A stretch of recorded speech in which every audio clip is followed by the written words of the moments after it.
For 216 years, our elections, though bitterly contested, have featured the philosophies and characters of candidates who were clearly qualified.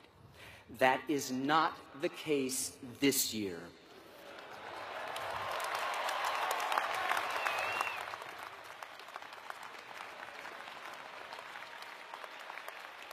One is glaringly not qualified.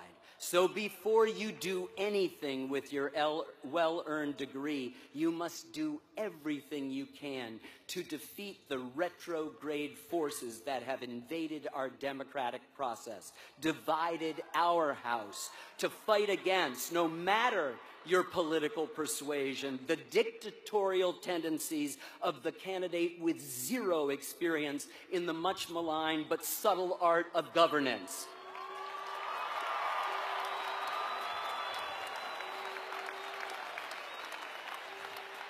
Who is against lots of things, but doesn't seem to be for anything, offering only bombastic and contradictory promises and terrifying Orwellian statesmen.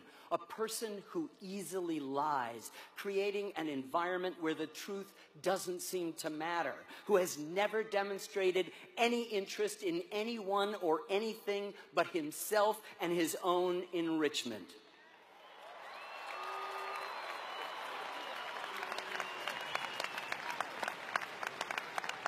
Who insults veterans, threatens a free press, mocks the handicapped, denigrates women, immigrants, and all Muslims, a man who took more than a day to remember to disavow a supporter who advocates white supremacy and the Ku Klux Klan. An infantile, bullying man who, depending on his mood, is willing to discard old and established alliances, treaties, and long-standing relationships.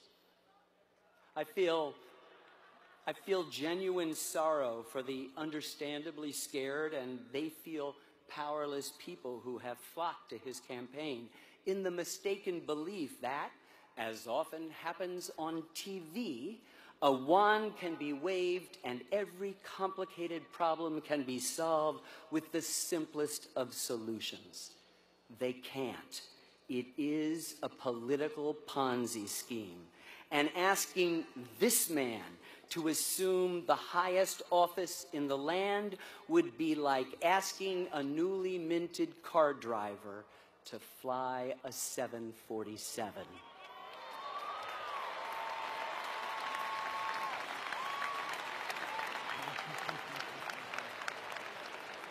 As a student of history, I recognize this type. He emerges everywhere and in all eras. We see nurtured in his campaign an incipient proto-fascism, a nativist anti-immigrant know-nothingism, a disrespect for the judiciary, the prospect of women losing authority over their own bodies, African Americans again asked to go to the back of the line, voter suppression gleefully promoted, jingoistic saber rattling, a total lack of historical awareness, a political paranoia that predictably points fingers, always making the other wrong.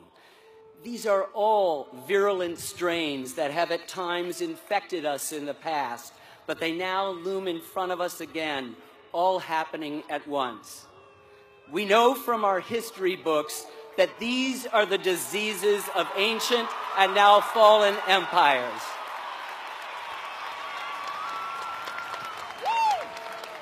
We know from our history books that these are the diseases of ancient and now fallen empires. The sense of commonwealth, of shared sacrifice, of trust, so much a part of American life, is eroding fast, spurred along and amplified by an amoral internet that permits a lie to circle the globe 3 times before the truth can get started. We no longer have the luxury of neutrality or balance or even bemused disdain.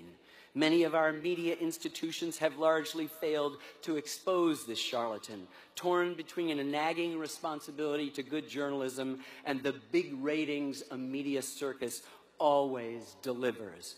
In fact, they have given him the abundant airtime he so desperately craves, so much so that it has actually worn down our natural human revulsion to this kind of behavior. Hey, he's rich, he must be doing something right.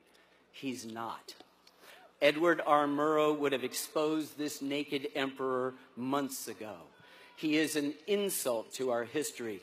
And do not be deceived by his momentary good behavior. It's only a spoiled, misbehaving child hoping somehow to still have dessert. This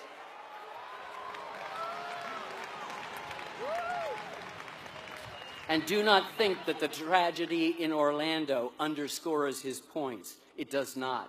We must disenthrall ourselves, as Abraham Lincoln said, from the culture of violence and guns, and then we shall save our country.